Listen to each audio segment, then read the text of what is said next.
എല്ലാവർക്കും നമസ്കാരം. ഞാൻ doctor Shumji, medical director, Saukhya integrated medical centre. നിങ്ങൾ എപ്പോഴെങ്കിലും മൂത്രം ശ്രദ്ധിച്ചിട്ടുണ്ടോ? ചിലപ്പോഴെങ്കിലും അത്തരത്തിലുള്ളൊരു ശ്രദ്ധ ഭാവിയിൽ വരാനിരിക്കുന്ന ഒരു വലിയ പ്രശ്നത്തിൽ നിന്ന് നിങ്ങളെ രക്ഷിച്ചേക്കാം. ഞാൻ ഇന്ന് സംസാരിക്കുന്നത് മൂത്രത്തിൽ കാണുന്ന പത അല്ലെങ്കിൽ ബബിൾസ് അതിനെക്കുറിച്ചാണ്. ചിലരുടെയെങ്കിലും ഒഴിച്ചു കഴിഞ്ഞ ഉടൻ തന്നെ മൂത്രത്തിന് ഈ സോപ്പ് പത പോലെയൊക്കെ പതഞ്ഞു വരികയും അത് ഒത്തിരി നേരത്തേക്ക് അവിടെ പെർസിസ്റ്റ് ചെയ്യുകയും ചെയ്യുന്നതായിട്ടൊക്കെ കണ്ടിട്ടുണ്ട്. എന്തുകൊണ്ടാണ് ഇത്തരത്തിലുള്ള പത വരുന്നത്? എന്താണ് ഇതിൻ്റെ ശാസ്ത്രീയമായിട്ടുള്ള വശം? എന്തൊക്കെ ചെയ്താൽ ഇതിനെ നമുക്ക് മറികടക്കാൻ വേണ്ടി കഴിയും? എന്നതിനെക്കുറിച്ചാണ് ഇന്ന് നമ്മൾ സംസാരിക്കുന്നത്. ഇത്തരത്തിലൊരു പത നിങ്ങൾ കാണുകയാണെങ്കിൽ അപ്പോൾ തന്നെ അതൊരു കിഡ്നി രോഗമായിട്ട് നിങ്ങൾ പരിഗണിക്കരുത്. കാരണം അതൊരു പക്ഷേ ഒരു രോഗ അവസ്ഥയെപ്പോലും സൂചിപ്പിക്കാത്തൊരു കാര്യമായിരിക്കാം. പല കാരണങ്ങൾ കൊണ്ട് നമുക്ക് പതയുണ്ടാകാം, മൂത്രത്തിൽ പതയുണ്ടാകാം. ആ കാരണങ്ങൾ എന്തൊക്കെയാണെന്ന് നോക്കാം. ചില കാരണങ്ങളൊക്കെ വളരെ സിമ്പിളായിട്ടുള്ളതാണ്. മറ്റേത് വളരെ മാരകമായിട്ടുള്ള കിഡ്നി രോഗങ്ങളുടെ തുടക്കം എന്ന രീതിയിൽ ഇത് കാണിക്കാം. ഏർലി ഡിറ്റക്ഷൻ ആണ് മറികടക്കാനുള്ള ഏറ്റവും നല്ല വഴി. ഏർലി ഡിറ്റക്ഷൻ എന്ന് പറഞ്ഞാൽ മുൻപ് തന്നെ ഇത് മനസ്സിലാക്കുക. ആദ്യം തന്നെ ഇത് മനസ്സിലാക്കുക. എന്താണ് ഈ പത? ഈ പത സാധാരണഗതിയിൽ ഉണ്ടാകുന്ന എയർ ബബിൾസ് ആണ്. വളരെ ഫോഴ്സ്ഫുള്ളായിട്ട് മൂത്രമൊഴിക്കുന്ന ഒരു സമയത്ത് ഇത് വരാം. അല്ലെങ്കിൽ നിർജ്ജലീകരണം പോലെയുള്ള വെള്ളം കുടിക്കാതിരുന്നാൽ ഇത് വരാം. യൂറിനറി ട്രാക്റ്റ് ഇൻഫെക്ഷൻ പോലെയുള്ള പ്രശ്നങ്ങളുണ്ടെങ്കിൽ ഇത് വരാം. പക്ഷേ സാധാരണഗതിയിൽ ഇത്തരമൊരു പ്രശ്നം ഉണ്ടാകുമ്പോൾ ഇതൊരു രോഗമല്ലെങ്കിൽ നിങ്ങൾ ഒഴിക്കുന്ന ശക്തിയിൽ എയർ ബബിൾസിൽ ട്രാപ്പ്ഡ് ആയിട്ട് ഇത് വെറുതെ ഒരു പതയായിട്ട് വരാം. അല്പസമയം കഴിയുമ്പോൾ അത് തനിയെ പൊട്ടിപ്പോവും. മറ്റൊന്ന് അതികഠിനമായിട്ടുള്ള പ്രോട്ടീനൂറിയ സമയത്തും ഇത് വരാം. പ്രോട്ടീനൂറിയ എന്ന് പറഞ്ഞാൽ പ്രോട്ടീൻ മൂത്രത്തിൽ കൂടി നഷ്ടപ്പെടുന്ന അവസ്ഥയാണ്. അതൊരു പക്ഷേ കിഡ്നി രോഗത്തിലേക്ക് നയിക്കുന്ന ആദ്യ ഘട്ടങ്ങളായിട്ട് നമുക്ക് പരിഗണിക്കാം. അപ്പോൾ ഇത്തരത്തിലുള്ള തുടർച്ചയായിട്ട് മൂത്രത്തിൽ പത വരിക, അല്ലെങ്കിൽ മൂത്രത്തിന് ഭയങ്കര കട്ടിയോടുകൂടി വളരെ ഇരുണ്ട നിറത്തിലുള്ള മൂത്രം വരിക, അതിൻ്റെ കൂടെ പതയുണ്ടാവുക. ഇത് വരുമ്പോൾ മാത്രമാണ് അതൊരു അലാം സൈനായിട്ട് നമ്മൾ പരിഗണിക്കേണ്ടതുള്ളൂ. അല്ലെങ്കിൽ അത് സ്വാഭാവികമായിട്ട് ഡീഹൈഡ്രേഷൻ പോലെയുള്ള പ്രശ്നമോ യൂറിനറി ട്രാക്റ്റ് ഇൻഫെക്ഷൻ മൂത്രത്തിലുള്ള എന്തെങ്കിലും ബാക്ടീരിയയുടെ വളർച്ചയൊക്കെ കൊണ്ട് ഇത് സംഭവിക്കാം. അപ്പോൾ എന്തൊക്കെ കാരണം കൊണ്ട് ഇത്തരത്തിലുള്ള പത ഉണ്ടാകുമെന്ന് നോക്കാം. നമ്പർ 1 നിർജ്ജലീകരണമാണ്. ഇത്തരത്തിലുള്ള നിർജ്ജലീകരണം ഉണ്ടാകുന്ന സമയത്ത് മൂത്രത്തിൻ്റെ സാന്ദ്രത വർദ്ധിക്കുമെന്ന് നമുക്കൊക്കെ അറിയാം. സാന്ദ്രത വർദ്ധിച്ചു കഴിഞ്ഞാൽ അതിനകത്ത് എയർ ബബിൾസ് ട്രാപ്പ് ചെയ്യാനുള്ള അവസരം കൂടും. അതുകൊണ്ടാണ് പലപ്പോഴും നിർജ്ജലീകരണം ഉണ്ടാകുന്ന സമയത്ത് ഈ എയർ ബബിൾസ് കാണുന്നത്. പക്ഷേ ഒരു വ്യത്യാസം, പെട്ടെന്ന് തന്നെ ആ ബബിൾസ് പൊട്ടി പോകുന്നതായിട്ട് കാണാം. മറ്റൊന്ന് പ്രോട്ടീനൂറിയയാണ്. പ്രോട്ടീനൂറിയ എന്ന് പറയുന്ന സമയത്തും പ്രശ്നമുള്ള സമയത്തും മൂത്രത്തിൽ ബബിൾസ് ഉണ്ടാവാം, പതയുണ്ടാവാം. പ്രോട്ടീനൂറിയ സാധാരണഗതിയിൽ ഉണ്ടാകുന്നത് ഡയബറ്റിക് നെഫ്രോപ്പതി പോലെയുള്ള പ്രശ്നം ഉണ്ടാകുമ്പോൾ, അല്ലെങ്കിൽ ഗ്ലോമറുലോ നെഫ്രൈറ്റിസ് എന്ന് പറയുന്ന നമ്മുടെ കിഡ്നിയുടേതായുള്ള അരിപ്പകൾക്ക് വരുന്ന പ്രശ്നങ്ങൾ കൊണ്ടൊക്കെ ഇതുണ്ടാകാം. ഇത്തരത്തിലുള്ളൊരു പ്രശ്നം ഉണ്ടാകുന്ന സമയത്ത് നമുക്ക് പ്രോട്ടീൻ ധാരാളമായിട്ട് ശരീരത്തിൽ നിന്ന് പുറത്തേക്ക് നഷ്ടപ്പെടാം. കാരണം ഈ അരിപ്പയിൽ കൂടി പ്രോട്ടീൻ അരിച്ച് മാറ്റേണ്ടുന്ന ഒരു ഓപ്ഷൻ കൂടി നെഫ്രോൺസിനുണ്ട്. അപ്പോൾ ഈ നെഫ്രോൺസിൽ കൂടി ഇതിൻ്റെ അരിപ്പയുടെ വലുപ്പം വർദ്ധിക്കുന്നതുകൊണ്ട് പ്രോട്ടീൻ എസ്കേപ്പ് ചെയ്ത് മൂത്രത്തിൽ കൂടി പുറത്തേക്ക് പോകാം. അപ്പോൾ ഇത്തരത്തിൽ പോകുന്നതിൽ ആൽബുമിനാണ് ഏറ്റവും അഗ്രഗണ്യനായിട്ട് നിൽക്കുക. ഈ ആൽബുമിൻ എപ്പോഴും സർഫസ് ആക്ടിവിറ്റീസ് കൂടിയതാണ്, അല്ലെങ്കിൽ അതിനകത്ത് നമ്മുടെ സർഫസ് ടെൻഷൻ കുറയ്ക്കാനുള്ള ഘടകങ്ങൾ അതിനകത്തുണ്ട്. സർഫക്റ്റൻ്റായിട്ട് ഇത് ആക്ട് ചെയ്യും ആൽബുമിൻ എന്ന് പറയുന്ന പ്രോട്ടീൻ. അപ്പോൾ അതാണ് ഈ ബബിളായിട്ട് മാറുന്നത്. അപ്പോൾ പ്രോട്ടീനൂറിയുള്ള സമയത്ത് ഇത്തരത്തിലുള്ള ബബിളിനുള്ള സാധ്യതകൾ 10 മടങ്ങാണെന്ന് കൂടി നമ്മൾ മനസ്സിലാക്കേണ്ടിയിരിക്കുന്നു. മൂന്നാമതായിട്ട് പറയാനുള്ളത് UTI ആണ്. യൂറിനറി ട്രാക്റ്റ് ഇൻഫെക്ഷൻ, അല്ലെങ്കിൽ മൂത്രത്തിലുണ്ടാകുന്ന ഇൻഫെക്ഷനുകൾ.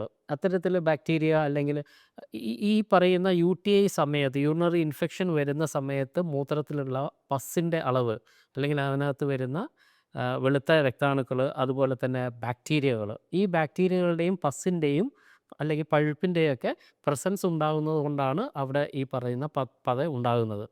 നാലാമതായിട്ട് പറയുന്നത് ഹൈ ബ്ലഡ് പ്രഷറുള്ള ഒരാൾക്ക്, അതികഠിനമായ അൺകൺട്രോൾഡായിട്ട് അമിത രക്തസമ്മർദ്ദമുള്ള ഒരാൾക്ക് ഈ പറയുന്ന മൂത്രത്തിൽ പതയുണ്ടാകാം. അതുപോലെ തന്നെ ഡയബറ്റീസിൻ്റെ കോംപ്ലിക്കേഷൻ വരുന്ന ആൾക്കാർക്കും മൂത്രത്തിൽ പതയുണ്ടാകാം. ഇവിടെയൊക്കെ സംഭവിക്കുന്നത് ഈ ഹൈ ബ്ലഡ് പ്രഷർ വരുന്ന സമയത്തോ, അല്ലെങ്കിൽ ഹൈ ഡയബറ്റീസ് വരുന്ന സമയത്തോ, ഗ്ലോമറുലൈസിന് വരുന്ന, അല്ലെങ്കിൽ ഞാൻ നേരത്തെ പറഞ്ഞ അരിപ്പയ്ക്ക് വരുന്ന ഡാമേജുകളാണ്. ലക്ഷക്കണക്കിന് അരിപ്പകൾ നമ്മുടെ ശരീരത്തിലുണ്ട്. ആ അരിപ്പകൾക്ക് വരുന്ന ഡാമേജുകൾ കൊണ്ടാണ് ഹൈ ബ്ലഡ് പ്രഷറിലും ഡയബറ്റീസിലും ഈ പറയുന്ന മൂത്രത്തിൽ പതയുണ്ടാകാൻ, ആൽബുമിനൂറിയ ഉണ്ടാകാനുള്ള സാധ്യത വർദ്ധിക്കുന്നത്. ഇനി അടുത്ത ഒരു കാര്യമായിട്ട് നമുക്ക് പറയുന്നത് വളരെ ശക്തമായിട്ട് മൂത്രമൊഴിക്കുക. Forceful urination. ശക്തമായിട്ട് മൂത്രമൊഴിച്ച് കഴിയുമ്പോഴും അവിടെ മൂത്രത്തിൽ പതയുണ്ടാകാനുള്ള സാധ്യതയുണ്ട്. അപൂർവമായിട്ടെങ്കിലും ചിലർക്കെങ്കിലും ഈ സെമൻ ഇൻ യൂറിൻ അല്ലെങ്കിൽ ശുക്ലം മൂത്രത്തിൽ കൂടി പുറത്തു പോകുന്ന ഒരവസ്ഥ ഉണ്ടാകാറുണ്ട്. അത്തരത്തിലുള്ള ആൾക്കാർക്കും മൂത്രമൊഴിച്ച് കഴിയുമ്പോൾ പതയും വെള്ള നിറത്തിലൊക്കെ കാണാറുമുണ്ട്. ഇനി അപൂർവമായിട്ടെങ്കിലും ലിവറും ഹൃദയ സംബന്ധമായ രോഗമുള്ള ആൾക്ക്, ലിവർ രോഗവും അല്ലെങ്കിൽ ഹൃദയ സംബന്ധമായ രോഗവും ഉള്ള ആൾക്കും ഈ പറയുന്ന മൂത്രത്തിൽ പത പോലെയുള്ള പ്രശ്നങ്ങൾ ഉണ്ടാവാനുള്ള സാധ്യത പോലും ഉണ്ട്. ഇനി ഇതിൻ്റെ കൂടെ ഇത് മാത്രമല്ല, ഇതിൻ്റെ കൂടെ ചില ലക്ഷണങ്ങൾ എക്സ്ട്രാ ആയിട്ട് കാണിക്കാറുണ്ട് ശരീരം. ഉദാഹരണത്തിന് ശരീരത്തിൻ്റെ ചില ഭാഗങ്ങൾ, പ്രത്യേകിച്ച് എക്സ്ട്രീമിറ്റീസ്, കൈ കാലുകൾക്കൊക്കെ നീരുണ്ടാവുക, അല്ലെങ്കിൽ അതികഠിനം ആ നീരിൻ്റെ കൂട്ടത്തിൽ അതികഠിനമായിട്ടുള്ള ക്ഷീണം ഉണ്ടാവുക, ഫാറ്റീഗ് എന്ന് പറയുന്ന ഒരു പ്രശ്നം ഉണ്ടാവുക, അല്ലെങ്കിൽ മൂത്രത്തിൻ്റെ അളവ് കഠിനമായിട്ട് വർദ്ധിച്ചുകൊണ്ടേയിരിക്കുക, നിറത്തിന് വ്യത്യാസം വരിക, മൂത്രത്തിൻ്റെ നിറം ഇരുണ്ട നിറത്തിലേക്ക് മാറുക, അൺകൺട്രോൾഡ് ആയിട്ടുള്ള ഹൈ ബ്ലഡ് പ്രഷർ ഉണ്ടാവുക, അമിതമായിട്ടുള്ള രക്തസമ്മർദ്ദം ഉണ്ടാവുക. ഇതൊക്കെ ഒരാഴ്ചയുടെ മുകളിലേക്ക് നീണ്ടു നിൽക്കുന്നുണ്ടെങ്കിൽ, അങ്ങനെ നീണ്ടു നിൽക്കുന്ന ഒരവസ്ഥയിൽ നിങ്ങൾ തീർച്ചയായിട്ടും ഒരു എക്സ്പേർട്ടായിട്ടുള്ള ഒരു ഡോക്ടറിൻ്റെ ഒപ്പീനിയൻ തരേണ്ടതാണ്. ഇനി ഇതിൻ്റെ ശാസ്ത്രീയതയാണ്, എന്തുകൊണ്ടാണ് ഇങ്ങനെ ഒരു പത വരുന്നതെന്നും കൂടെ നമ്മൾ നോക്കാം. ഞാൻ നേരത്തെ സൂചിപ്പിച്ചതുപോലെ തന്നെ ലക്ഷക്കണക്കിന് ഗ്ലോമറുലൈസ് നമ്മളുടെ ശരീരത്തിലുണ്ട്, അല്ലെങ്കിൽ ഈ അരിപ്പകൾ നമ്മുടെ ശരീരത്തിനകത്ത് ഉണ്ട്. ഈ അരിപ്പകൾക്ക് വരുന്ന ഏത് ഡാമേജും, പ്രത്യേകിച്ച് ഞാൻ നേരത്തെ സൂചിപ്പിച്ച പോലെ ഡയബറ്റീസിൻ്റെ കോംപ്ലിക്കേഷൻ വരികയോ അല്ലെങ്കിൽ കഠിനമായിട്ടുള്ള രക്തസമ്മർദ്ദം ഉണ്ടാകുന്ന സമയത്ത് ഈ അരിപ്പകൾക്ക് ഡാമേജുകൾ സംഭവിക്കും. അത്തരത്തിൽ ഡാമേജ് സംഭവിക്കുമ്പോൾ ഈ അരിപ്പയുടെ പ്രധാനപ്പെട്ട കാര്യം ടോക്സിൻസ് പുറത്തേക്ക് കളയുകയും പ്രോട്ടീൻ സംരക്ഷിച്ച് നിർത്തുകയും ചെയ്യുക എന്നുള്ളതാണ്. അപ്പോൾ ഈ അരിപ്പ് വലുതാകുമ്പോൾ സ്വാഭാവികമായിട്ടും പ്രോട്ടീൻ പുറത്തേക്ക് നഷ്ടപ്പെടും. അതിൽ സ്വാഭാവികമായിട്ടും പുറത്തേക്ക് പോകുന്നത് മെയിനായിട്ട് ആൽബുമിൻ എന്ന് പറയുന്ന കാര്യമാണ്. ആൽബുമിൻ ഒരു സർഫക്റ്റൻ്റാണ്, അല്ലെങ്കിൽ സർഫസ് ടെൻഷൻ കുറക്കാൻ വേണ്ടി സഹായിക്കുന്ന ഒരു കാര്യമാണ്. അതുകൊണ്ട് മൂത്രം ഒഴിക്കുമ്പോൾ തന്നെ അവിടെ വല്ലാതെ പതഞ്ഞു വരുന്നതായിട്ട് നമുക്ക് കാണാം. അപ്പോൾ അതുകൊണ്ടാണ് ചിലപ്പോഴെങ്കിലും കുറച്ച് കാലങ്ങളോളം, പ്രത്യേകിച്ച് ഒരാഴ്ചയുടെ മുകളിലേക്കും ഈ പ്രശ്നങ്ങൾ സ്ഥിരമായിട്ട് നിലനിൽക്കുന്നുണ്ടെങ്കിൽ നിങ്ങളൊരു ഡോക്ടറുടെ ഒപ്പീനിയൻ കാണുക. പ്രോട്ടീനൂറിയ ഉണ്ടോ എന്നുള്ള ടെസ്റ്റുകൾ നടത്തേണ്ടി വരും. ചില സമയത്ത് അൾട്രാസോണോഗ്രാഫി ചെയ്യും, കിഡ്നിയുടെ പൊസിഷൻ എന്താണെന്ന് മനസ്സിലാക്കേണ്ടി വരും. ചില സമയത്ത് നിങ്ങൾ റീനൽ ഫങ്ഷൻ ടെസ്റ്റ് എന്ന് പറയുന്ന ടെസ്റ്റുകൾ ചെയ്യേണ്ടി വരും. അതൊക്കെ നിങ്ങളുടെ ഡോക്ടറാണ് തീരുമാനിക്കുക. പലപ്പോഴും ചിട്ടയോടുകൂടിയുള്ള ഒരു ജീവിതം നമ്മൾ നയിക്കുകയാണെങ്കിൽ ഇനീഷ്യലി ഉണ്ടാകുന്ന ഈ പ്രശ്നങ്ങൾ നമുക്ക് മറികടക്കാൻ വേണ്ടി കഴിയും. എന്താണ് ആദ്യം ചെയ്യേണ്ടത്? എന്തൊക്കെ ചിട്ടകൾ നമ്മൾ എന്തൊക്കെ മാറ്റങ്ങൾ നമ്മൾ വരുത്തണം? ഏറ്റവും പ്രധാനം, നമ്പർ 1 ആയിട്ട് ചെയ്യേണ്ടത് 2-3 ലിറ്റർ വെള്ളമെങ്കിലും ഒരു ദിവസത്തേക്ക് കുടിക്കുക നിർബന്ധമായിട്ടും. ബോഡി വെയ്റ്റിനനുസരിച്ചാണ് കുടിക്കേണ്ടത്.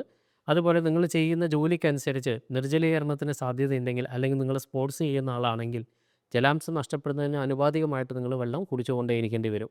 രണ്ടാമതായിട്ട്, ഇത്തരത്തിലുള്ള പ്രോട്ടീനൂറിയ നിങ്ങൾ കാണുകയാണെങ്കിൽ നിർബന്ധമായിട്ടും നിങ്ങളുടെ ഉപ്പിൻ്റെ ഇൻടേക്ക് നമ്മൾ കുറച്ച് കൊണ്ടുവരേണ്ടതാണ്. തീർച്ചയായിട്ടും 4 ഗ്രാമിൽ കുറവ് ഒരു ദിവസത്തേക്ക് ഉപ്പ് കഴിക്കുന്ന രീതിയിലേക്കെങ്കിലും ഉപ്പിൻ്റെ അളവ് നമ്മൾ കുറച്ച് കൊണ്ടുവരിക. അങ്ങനെ കുറയ്ക്കുന്നത് വഴി നിങ്ങൾക്ക് ഹൈ ബ്ലഡ് പ്രഷറിനെയും കിഡ്നിയെ ബാധിക്കാനുള്ള സാധ്യതകളെയൊക്കെ നമുക്ക് കുറച്ച് കൊണ്ടുവരാനും കൂടി കഴിയും. അതേപോലെ തന്നെ ഹൈ പ്രോട്ടീൻ ആയിട്ടുള്ള ഡയറ്റ് എടുക്കുന്ന ആൾക്കാരിലും ചിലപ്പോഴൊക്കെ ഇത്തരത്തിലുള്ള പ്രോട്ടീനൂറിയ കാണാറുണ്ട്. പ്രത്യേകിച്ച് കീറ്റോ ഡയറ്റ് എടുക്കുന്ന ആൾക്കാർക്ക്. കീറ്റോ ഡയറ്റ് മോശം എന്നല്ല പറയുന്നത്, മറിച്ച് കിഡ്നി സംബന്ധമായ രോഗമുള്ള ഒരാൾ ഈ കീറ്റോ ഡയറ്റ് എടുക്കുന്നത് അത്ര നല്ലതായിരിക്കില്ല. തീർച്ചയായിട്ടും അതും ഒരു ഒരു മെഡിക്കൽ ഒപ്പീനിയനോട് കൂടി മാത്രമേ അത് ചെയ്യാൻ പാടുള്ളൂ. അപ്പോൾ ഇത്തരത്തിൽ കീറ്റോജനിക് ആയിട്ടുള്ള ഭക്ഷണങ്ങൾ അധികം കഴിക്കുന്ന സമയത്തും പ്രോട്ടീനൂറിയയുടെ ടെൻഡൻസി ശരീരത്തിൽ വർദ്ധിച്ചുകൊണ്ടേയിരിക്കും. നാലാമതായിട്ട് നമ്മൾ ചെയ്യേണ്ടത്, നിങ്ങൾക്ക് ബിപിയും പ്രമേഹവും നിർബന്ധമായിട്ട്, നിങ്ങൾക്കത് ഉള്ള ആളാണെങ്കിൽ അത് നിർബന്ധമായിട്ട് അതിനെ നിയന്ത്രണ വിധേയമായിട്ട് തന്നെ വെക്കുക. ഇതിൻ്റെ കൂടെ നമ്മൾ പ്രാധാന്യത്തോടു കൂടി ചെയ്യേണ്ട മറ്റൊരു കാര്യം, ആൻറ്റി ഇൻഫ്ലമേറ്ററി ആയിട്ടുള്ള ഭക്ഷണ രീതിയിലേക്ക് മാറുക എന്നുള്ളതാണ്. ആൻറ്റി ഇൻഫ്ലമേറ്ററി ആയിട്ടുള്ള ഭക്ഷണം ഒന്ന് ഒമേഗ 3 ആണ്, നമുക്കറിയാം. ഒമേഗ 3 അടങ്ങിയ ഭക്ഷണങ്ങൾ കഴിക്കാൻ വേണ്ടി തയ്യാറാവുക. നല്ല ഫാറ്റി ഫിഷുകളും കാര്യങ്ങളൊക്കെ കഴിക്കുക. മറ്റൊന്ന്, ഈ ഇൻഫ്ലമേഷൻ സാധ്യതകൾ കുറക്കാൻ സഹായിക്കുന്ന കുറേയേറെ സാധനങ്ങൾ, ലൈക്ക് ടെർമറിക്, അതിലെ മഞ്ഞളിലെ കുർക്കുമിൻ എന്ന് പറയുന്ന കണ്ടൻറ്റ്, അല്ലെങ്കിൽ മഞ്ഞളിൻ്റെ ഉപയോഗം കൂട്ടുക, ഗാർലിക്കിൻ്റെ ഉപയോഗം കൂട്ടുക, ബെറി പഴങ്ങളുടെ ഉപയോഗം കൂട്ടുക. അപ്പോൾ ഇത്തരത്തിലുള്ള കാര്യങ്ങളൊക്കെ നിങ്ങൾ ഇൻഫ്ലമേഷൻ സാധ്യത കുറക്കുന്ന കാര്യങ്ങളൊക്കെ നിങ്ങൾ കുറച്ചുകൂടെ ഇമ്പോർട്ടൻസ് കൊടുക്കുക, പ്രാധാന്യം കൊടുക്കുക. അതേപോലെ തന്നെ ഇതിൻ്റെ നേരെ ഓപ്പോസിറ്റായിട്ട് റിഫൈൻഡ് കാർബോഹൈഡ്രേറ്റുകൾ, അല്ലെങ്കിൽ സംസ്കരിച്ച പഞ്ചസാര, അല്ലെങ്കിൽ പഞ്ചസാര കൊണ്ടുണ്ടാക്കുന്ന ബേക്കറി സാധനങ്ങൾ പോലെയുള്ള കാര്യങ്ങൾ, ഇതൊക്കെ പൂർണ്ണമായിട്ട് ഒഴിവാക്കുക.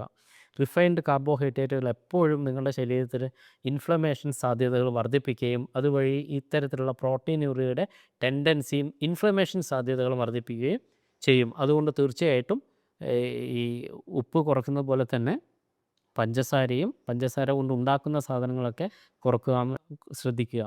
അതേപോലെ തന്നെ തവിട് നീക്കം ചെയ്ത റിഫൈൻഡ് ഫ്ലോർസ്, ഈ തവിട് നീക്കം ചെയ്ത ധാന്യങ്ങളുടെ ഉപയോഗവും നിങ്ങൾ കുറച്ച് കൊണ്ടുവരിക. അപ്പോൾ ട്രാൻസ് ഫാറ്റിൻ്റെ ഉപയോഗം കുറയ്ക്കുക, അല്ലെങ്കിൽ കരിച്ചും പൊരിച്ചും ഉള്ള സാധനങ്ങളൊക്കെ പൂർണ്ണമായിട്ട് കുറക്കുക. ഇത്തരത്തിലുള്ള കാര്യങ്ങളൊക്കെ നിങ്ങൾ കൃത്യമായ രീതിയിൽ ചെയ്ത് ശരിയായ രീതിയിലൊക്കെ വെള്ളം കുടിച്ചൊക്കെ മുമ്പോട്ട് പോവുകയാണെങ്കിൽ ആദ്യഘട്ടത്തിൽ തന്നെ തിരിച്ചറിഞ്ഞ് ചികിത്സിക്കാൻ പറ്റുന്ന ഒരു പ്രശ്നമാണ് ഈ പ്രോട്ടീനൂറിയ എന്ന് പറയുന്നത്. സാധാരണ ഏജ് അഡ്വാൻസ് ആവുന്നതനുസരിച്ചും ശരീരത്തിനകത്തുള്ള കാറ്റബോളിസം, അല്ലെങ്കിൽ അപചയ പ്രവർത്തനങ്ങളുടെ കൂടുതൽ സങ്കീർണമാകാനുള്ള സാധ്യത ഉള്ളതുകൊണ്ട് തന്നെ അല്പം പ്രോട്ടീനൂറിയൊക്കെ കാണിച്ചു എന്ന് വരാം നിങ്ങളുടെ വളരെയധികം പ്രായം വർദ്ധിക്കുന്നതനുസരിച്ച്. അതുകൊണ്ട് തന്നെ അതിനെക്കുറിച്ചൊന്നും അധികം വറീഡാവാതിരിക്കുക. അത് ഒരു കോംപ്ലിക്കേഷൻസിലേക്ക് പോകാത്ത രീതിയിൽ തന്നെ ആദ്യകാലത്ത് മനസ്സിലാക്കി അതിൻ്റെ അനുയോജ്യമായ ചിട്ടകൾ നമ്മുടെ ജീവിതശൈലിയിൽ വരുത്തുകയാണെങ്കിൽ പൂർണ്ണമായിട്ട് ഒഴിവാക്കാൻ പറ്റുന്ന ഒരു പ്രശ്നം തന്നെയാണ് ഈ പ്രോട്ടീനൂറിയ, അല്ലെങ്കിൽ മൂത്രത്തിലെ പത എന്ന് പറയുന്ന കാര്യം. വിവിധ പ്രശ്നങ്ങൾ കൊണ്ട് ഈ മൂത്രത്തിൽ പതയുണ്ടാകാം. എന്താണ് കാരണം എന്ന് മനസ്സിലാക്കുക. അതിനുശേഷം ആ കാരണം മാറ്റാനുള്ള പ്രതിവിധി നിങ്ങൾ ചെയ്യുക. മറ്റൊരു വീഡിയോയിൽ വീണ്ടും കാണുന്നത് വരെ എല്ലാവർക്കും നന്ദി.